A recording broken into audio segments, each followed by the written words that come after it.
I trust the Senate-confirmed Attorney General of the United States to make the proper legal analysis to determine what of the Jeffrey Epstein files can be released. He was confirmed by the United States Senate as Chief Law Enforcement Officer of the United States. I trust her to make the right legal determination. But I would ask my colleague from New Jersey, you claim you care about the victims. Do you care about Tammy Nobles? Do you care about Marie Vega, the angel moms who lost their loved ones, their children, to the acts of an illegal alien who never should have been here in the first place? Do you care about them? Can I respond to the senator's question? Sir, I've known you for 14 years. You and I both care about victims of crime. And to suggest otherwise is stunning to me. Senator, if I may finish, sir, Senator, I allow you to finish. I asked sir, you a question. And I'm trying to I didn't answer. make an accusation. Mr. Chairman, I asked you a question. Mr. Chairman, answer the question. I should have allowed a time to respond to the senator's question. I did not interrupt him, and now he's interrupting me. Hey everyone, welcome back to the channel. If you're new here, I'm your independent political analyst. No spin, no tribalism, just straight talking facts. Today's topic takes us into the heart of fiery and revealing exchange on Capitol Hill that might have flown under your radar, but absolutely shouldn't have. We're talking about a heated Judiciary Committee debate involving Senator Cory Booker, Senator John Cornyn, and Senator Chuck Grassley centered around two incredibly sensitive topics: the push for transparency in the Jeffrey Epstein case and the urgency of passing a bipartisan anti-opioid bill. Let me walk you through what happened, and then I'll give you my perspective. Yes, call the roll. But we clarify, without a discussion on the second-degree amendment? Don't call the roll yet. Without discussion or debate? On the, you On just, the motion? Go ahead, sir. I don't want to jump over the ranking member. I'll defer. Okay, so I'm reading that Cornyn's second degree, and he said a lot of really important things about immigration that are worthy to be discussed. And I'm happy to vote on an immigration bill. I disagree with the death penalty. I will vote my conscience on this. But I want to draw everybody's attention to the first two lines of your second degree. They have nothing to do about immigration. They have nothing to do with the death penalty. I've never seen this before. His first two lines is not to bring up this important issue that should be discussed, debated. Your first two lines are to strike my amendment in its entirety. So what we have right here is hidden behind real issues on immigration is really just trying to not vote on the important points that we brought up about transparency and accountability on the Jeffrey Epstein files. This is not an amendment to my amendment. This is an attempt to strike what I have a whole list of prominent Republicans, elected leaders, who want the same thing I want, which is just to have transparency on this matter. Can we vote I've on heard my some of the second degree? comments. If I can finish, Mr. Chairman. Go ahead.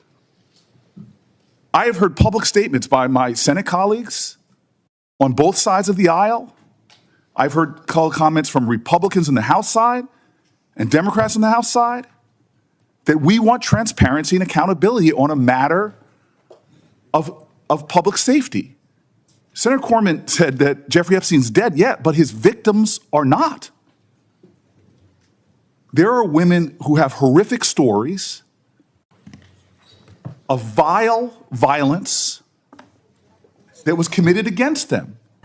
We have Pam Bondi, our Attorney General, who said that there is evidence, truckloads of it, as to these crimes, potential co-conspirators, potential others involved. How can we not want to just know what happened?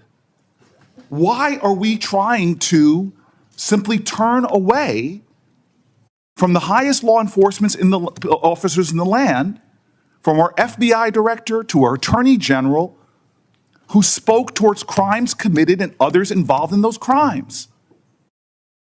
Why are we considering an amendment that is hiding behind real immigration issues, but real intent is to strike a simple request for transparency, for accountability, that Republican voices all across the spectrum have been demanding from this president and this attorney general? So if Senator Cornyn is going to offer an amendment, I'm going to offer a third degree that simply strikes his first two lines. I'll vote on your immigration stuff that you so strongly stated there was the importance of this, but you hid the fact that you put here the real intention of your amendment. It has nothing to do with immigration. It says it right here in the first two lines. The real effort was just to not have accountability and transparency. What are you afraid of? Mr. Chairman, may I respond? Yeah, you may respond. I trust the Senate-confirmed Attorney General of the United States to make the proper legal analysis to determine what of the Jeffrey Epstein files can be released. He was confirmed by the United States Senate as Chief Law Enforcement Officer of the United States. I trust her to make the right legal determination. But I would ask my colleague from New Jersey, you claim you care about the victims. Do you care about Tammy Nobles? Do you care about Marie Vega, the angel moms who lost their loved ones, their children, to the acts of an illegal alien who never should have been here in the first place? Do you care about them? Can I respond to the senator's question? Sir, I've known you for 14 years. You and I both care about victims of crime. And to suggest otherwise is stunning to me. Senator, if I may finish, sir, Senator, I allowed you to finish. I asked sir, you a question. And I'm trying to I didn't answer. make an accusation. Mr. Chairman, I asked you Mr. a Chairman, question. Mr. Chairman. Answer the question. I should have allowed a time to respond to the senator's question. I did not interrupt him, and now he's interrupting me. Please. It is another violation of the decorum of this place. Go ahead, Senator Booker. Senator Cornyn, both you and I have spent our lives. I know your record. I know your history. I know what you've done. I would never, ever question whether you care about the victims of a heinous crime. Mr. Chairman, please help me. You ask me if I care? Absolutely. Thank you. No, I'm not finished yet. Well, thank you for answering the question. Well, I'm going to answer the question in full. You are not sincere. Let me explain. Sir, he has put an amendment in Would you allow trying me, to use the horrific nature would you allow me as sponsor of this bill to Sir, explain? I will not pick a fight with Chuck Grassley in the same way that Chuck Grassley won't pick a fight with me. The reason for his amendment is because your amendment says that this bill that we're working on will not go into effect until we get all these records. And this bill is an opioid bill to help solve some of the drug problems in this country. And we ought to get it passed because it's a bipartisan bill and it's very badly needed. Sir, may I respond? Yes. So I said at the top of my comments, my frustrations, we've said it to your staff, we've said it to others, that when funds like this have been made available so far in the first 6 months, they're clawing back funds from my state. And that's unfair, and I would like to deal with those. We could deal with them. And given that, I am sticking to an amendment that is not controversial. I know it's not controversial, sir, because I've seen polling literally on Republican channels that the overwhelming majority of Republicans and Democrats want transparency and accountability. That the overwhelming majority of Americans has seen that one of these two things is lies. Is there truckloads full of evidence as to victims of crime not having justice? Have we been lied to? Who are we trying to protect? What are they trying to hide? This is not controversial. We have Republican leaders in Congress calling for the same thing that this amendment calls for. And so for a second degree to be offered to mine, where you're using horrific crimes to hide the real intention of this, if this amendment is so important, just strike the first two lines that strikes my entire amendment. The intention of this is clear. It's to not give the American people accountability, transparency, and truth. That's what we as the Judiciary Committee should be seeking. So I offer a third degree amendment, preserving every noble thing that the senator from Texas said he wanted, You can't offer third-degree amendment. I can't offer a third degree. Then I ask that we strike the true intention of his amendment, the first two lines. At this stage, you can't offer a third-degree amendment. If there's some way for you to do that, I don't know what it is. Yeah, may I respond? Yes. Briefly?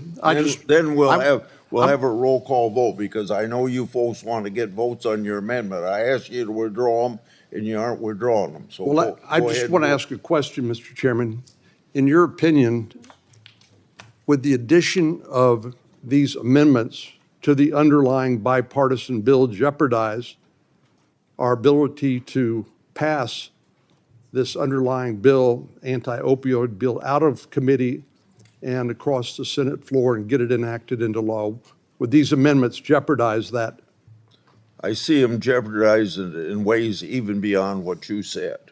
So, Because if we pass the legislation with this stuff on, it wouldn't go into effect anyway. Who knows how far down the road? When the president signs the bill, I want it to be effective. that's what I thought, and I appreciate your answering the question. I think the debate that Senator Booker and I have is not something that's going to be resolved today. And so it will continue. So I think regardless of how we act on the underlying bill, that debate will continue, and neither he nor I are giving anything up in terms of our ability to continue to debate this topic. But I'm willing to withdraw my amendment if Senator Booker's willing to withdraw his amendment in the interest of passing this bipartisan anti-opioid bill out of the committee and through the Senate and seeing it enacted into law, and hopefully saving some lives in the process. Senator Booker. Mr. Grassley, sir, I have asked for someone to address my New Jersey concerns for months now. There was an incident in which you got a special carve-out for your state when they froze funds, but I have got no justice for New Jersey. So if you want to postpone this and address my New Jersey concerns about the resources we are not getting, and I know you would do that with me in good faith, I would be happy in our next meeting, but right now I am sticking with my amendment. It'd be faster to address your concerns for New Jersey if you'd asked me to help you with the administration to get something done so you can get your money. Sir, I've got no, not from you. Then if you do it through the legislative process, tell me that. Let me make a conversation with the White House on your issue. But I'm going to stick with my amendment until I get satisfaction on that. The clerk will call the roll. And what are we voting on? I have no idea. On my amendment? No, we're voting. It's the second degree. Call the roll on the Cornyn amendment. Mr. Grant. Aye. Mr. Cornyn. Aye. Mr. Lee. Aye. Mr. Cruz. Aye. Mr. Hawley. Aye. Mr. Senator Booker introduced an amendment that sought to bring more transparency and accountability to the Jeffrey Epstein investigation, essentially asking why. Despite Epstein's death, so little has been made public about the possible co-conspirators and the truckloads of evidence that have been alluded to by multiple public officials. And honestly, regardless of political leanings, that's a valid question. Transparency in high-profile cases like this is not a partisan issue. It's about public trust in institutions and the justice system. But here's where things took a turn. Senator Cornyn introduced what's called a second-degree amendment, a legislative maneuver that, on the surface, focused on immigration issues. However, Booker called it out, saying the first two lines of Cornyn's amendment weren't about immigration at all. They were designed to strike his Epstein amendment entirely. Booker accused Cornyn of using the language of immigration to bury a straightforward request for public transparency. And frankly, that's a serious charge, one that deserves scrutiny. Things got even more charged when Cornyn turned the conversation toward victims of crimes committed by undocumented immigrants, specifically referencing angel moms, mothers who lost their children. He asked Booker whether he cared about those victims too. Now let me pause here.